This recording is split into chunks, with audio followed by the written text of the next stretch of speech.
নমস্কার দর্শক বন্ধু, ধর্মস্থা চ্যানেলের পক্ষ থেকে আপনাদের সবাইকে স্বাগত। আশা করি আপনারা প্রত্যেকেই ভালো আছেন, সুস্থ আছেন। আপনারা যারা আমার ভিডিও অনেক দিন যাবৎ দেখছেন তারা খুব ভালো করেই জানেন যে আমি ভিডিওতে কী ধরনের বিষয়গুলো আপনাদের সামনে আনি, আপনারা সেটা জানেন। তো এমন কিছু বিষয় আনি যে সমস্ত বিষয়গুলো নবাগত পুরোহিত বন্ধুদের ক্ষেত্রে খুবই ভালো হয়। আজকের বিষয়টি সামান্য হলেও, অনেকের চোখে সামান্য হলেও কিন্তু আবার অনেকের কাছেই বিষয়টি কিন্তু খুব জটিল। ধরুন, আমরা প্রত্যেকেই নারায়ণ পুজো করি, আমরা বহুদিন যাবৎ নারায়ণ পুজো করে আসছি, প্রতিটা ক্ষেত্রে, প্রতিটা জায়গায়, সেটা আপনারাও করেন। দেখা যায় যে নারায়ণ পুজোর অঞ্জলি দিতে গিয়ে যে অবস্থাটা দাঁড়ায় সেটা হচ্ছে খুবই খারাপ। নারায়ণ পূজাকে ছোট পুজো, সামান্য পুজো ভেবে নিয়ে অনেকে এই পুষ্পাঞ্জলিটা যেমন তেমন করে দেওয়া করেন। যদি ভালোভাবে পুষ্পাঞ্জলি দিতে হয় তাহলে মন দিয়ে ভিডিওটি দেখবেন, ভিডিও ছেড়ে কোথাও যাবেন না। পারলে নোট করে রাখুন। এটা আমি বলছি একমাত্র নবাগত পুরোহিত বন্ধুর উদ্দেশ্যে, বা যে সমস্ত পুরোহিত বন্ধুরা নারায়ণ পূজাতে বিভিন্ন ধরনের পুষ্পাঞ্জলি মন্ত্র বলে থাকেন।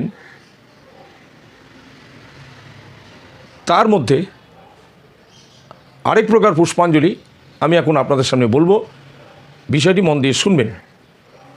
দেখবেন সারাদিন খাটাখাটুনির পরে, আমি এটা যজমানের উদ্দেশ্যে বলছি, সারাদিন উপোস করে পুজোর কাজ করবার পরে, অর্থাৎ পুজো সমাপনান্তে যেটা সন্তুষ্টির কারণ হয়ে থাকে সেটা হচ্ছে পুষ্পাঞ্জলি, সে যে কোনো পূজার ক্ষেত্রেই হোক। তাই বলছি, ভালোভাবে পুষ্পাঞ্জলি দিতে গেলে যেটা প্রয়োজন, ভালো মন্ত্রোচ্চারণের মাধ্যমে ভালো মন্ত্র সিলেক্ট করা। তাহলে শুনুন, যে পুষ্পাঞ্জলি দিতে গেলে প্রথমে আচমন বিষ্ণু স্মরণ তো করিয়ে নিতে হবে। প্রত্যেকের কপালে একটু করে চন্দনের টিকা দিয়ে দেবেন। আচমন বিষ্ণু স্মরণ করার পরে একটু চন্দনের টিকা, এই কাজটি করার পরে যেটা করতে হবে, তারপর ফুল, তুলসী পাতা নিতে হবে। 3 বার ফুল নিতে হবে, 3 বার অঞ্জলি দিতে হবে। তাহলে শুনুন, কথা বাড়িয়ে আর লাভ নেই। প্রথমবারের মন্ত্রটি হচ্ছে, অর্থাৎ নারায়ণ পূজার প্রথম পুষ্পাঞ্জলি মন্ত্রটা হচ্ছে নমঃ নানা সুগন্ধি পুষ্পানি যথা কালোদ্ভ বাণী চ, যথা কালোদ্ভ বাণী চ পুষ্পাঞ্জলি ময়া দত্ত গৃহাণ পরমেশ্বর এষ পুষ্পাঞ্জলি শ্রী শ্রী নারায়ণায় নমো নমঃ। এইটা এক প্রকার পুষ্পাঞ্জলি। এই পুষ্পাঞ্জলিকে আরও একটু বিভিন্ন রকম মন্ত্রটা, অর্থাৎ মন্ত্রের সংযুক্তিকরণ করে আরোভাবে বাড়ানো যায়।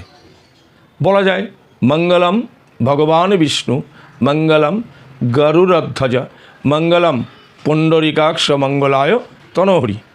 এই মন্ত্রটা প্রথমে বলে নিয়ে তারপর যদি আপনারা বলেন নমঃ নানা সুগন্ধি পুষ্পানি যথা কালোদ্ভ বাণী চ পুষ্পাঞ্জলি ময়া দত্ত গৃহাণ পরমেশ্বর এষ পুষ্পাঞ্জলি নমঃ নারায়ণায় শ্রী বিষ্ণবে নমঃ। এই একবার ফুলটি ঘটের সামনে দিয়ে দেবেন।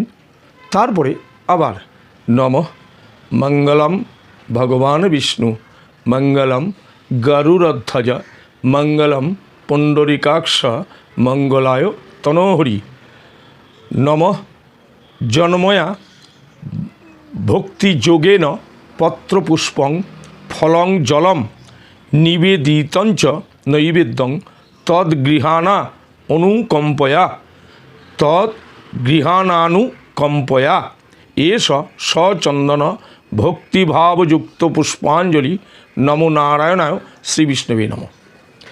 এই নমো নারায়ণায় শ্রীবিষ্ণবে নমঃ এটা অব্রাহ্মণের ক্ষেত্রে বলবেন, শুরুটাও করবেন নম দিয়ে অব্রাহ্মণের ক্ষেত্রে, আর ব্রাহ্মণের ক্ষেত্রে ওং দিয়ে শুরু করবেন। এটাই হচ্ছে আসল কথা। এবার দ্বিতীয়বার দিলেন, এবার তৃতীয়বার আবার ফুল নিতে হবে। নমঃ মঙ্গলম ভগবান বিষ্ণু মঙ্গলম গরুড়ধ্বজ মঙ্গলম পুণ্ডরিকাক্ষ মঙ্গলায় তনূহরি।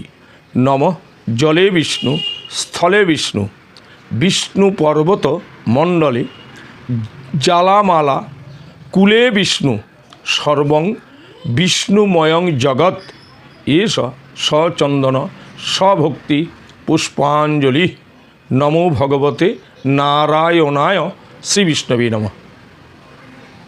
এইভাবে পুষ্পাঞ্জলি দিতে পারেন। তার সঙ্গে আরও অনেক মন্ত্র জুড়ে দেওয়া যায়, অনেকে অনেকভাবে, আমি কারোরটাই বলবো না অমরটা ভুল বলছেন বা তোমাকে ভুল বলছেন। পুষ্পাঞ্জলি নানানভাবে দেওয়া যায়, নানান মন্ত্র দ্বারাই দেওয়া যায়, অথচ চেষ্টা করবেন যেটা সুন্দর হয়, সুন্দর লাগে সেটাই। তা যাই হোক দর্শক বন্ধু, যেখানে ধরুন নারায়ণ পুজো হয় একটা বিশেষ কথা, সেখানে কিন্তু লক্ষ্মী পুজো হয়, অর্থাৎ নারায়ণ পুজো যেখানে হবে লক্ষ্মী পুজো করতে হবে। তাই লক্ষ্মী পূজার পুষ্পাঞ্জলি যদি আলাদাভাবে দিতে হয়, অনেকে আবার বলেন অনেক পুজোর ক্ষেত্রে লক্ষ্মী দেবীর পুষ্পাঞ্জলি দিলেন না, সেক্ষেত্রে নারায়ণকে 3 বার দিয়ে লক্ষ্মী দেবীর পুষ্পাঞ্জলি 3 বার দিয়ে দেবেন। যাই হোক, এই ধরনের ভিডিও আমি আগেও করেছি, আপনারা দেখেছেন, অনেকে খাতায় নোট করেছেন। তাই বলবো যে খাতায় নোট করে নিয়ে পারলে মুখস্থ করে নিন, কেননা পুষ্পাঞ্জলি মন্ত্রটা মুখস্থ বলালেই ভালো হয়। আরেকটা কথা বলছি, আপনারা অনেকেই জানেন যে আমি একটা প্রশিক্ষণ শিবিরের আয়োজন করেছি 28শে ডিসেম্বর। এই 28শে ডিসেম্বর বিবাহ বিষয় নিয়ে প্রশিক্ষণ শিবির খুলেছি। প্রশিক্ষণ শিবিরে যদি আপনাদের নাম নথিভুক্ত করাতে চান তাহলে খুব কম পয়সা এখানে রেখেছি, সেটা হচ্ছে 151 টাকা, অর্থাৎ 151 টাকা।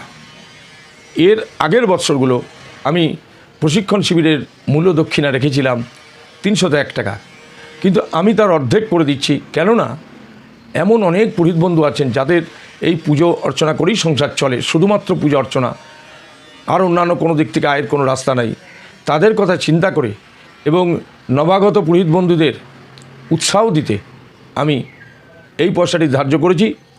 যারা নাম নথিভুক্ত করাবেন বা 28শে ডিসেম্বর সেদিনকে হচ্ছে রবিবার, যারা প্রশিক্ষণ শিবিরে আসতে চান তারা আমার কাছে ফোন করবেন, স্ক্রিনে দেওয়া নাম্বারে আমাকে ফোন করবেন। একটা বিশেষ কথা আমি এটা খুব জোর দিয়ে বলছি, যারা প্রশিক্ষণ শিবিরে আসবেন তারা অতি অবশ্যই 20 তারিখের মধ্যে আপনি কিন্তু পয়সাটা জমা করে দেবেন। 20 তারিখের পরে হলে আমি কিন্তু সেই নামটা নথিভুক্ত করব না, কেননা বিগত বৎসরগুলোতে আমার বিভিন্ন অভিজ্ঞতা হয়েছে। বলেছে আমি সরাসরি গিয়ে দেব, আমার অনলাইনের ব্যবস্থা নেই বা আমার স্মার্টফোন নয়, তাই আমি পাঠাতে পারবো না, আমি তো যাচ্ছি আপনাকে সরাসরি গিয়ে টাকা দিয়ে দেবো। কিন্তু দেখা গেল তার মধ্যে 90% লোক আসেনি। এই না আসাতে কী ক্ষতি হয়েছে? সঙ্গগৃহ যে ভাড়া করি সেই পয়সা এবং একটা প্রশিক্ষণ শিবির চালাতে গেলে লোকজন নিয়ে যে খরচাটা, সেই পয়সাটা মানে আমার পকেট থেকেই গেছে।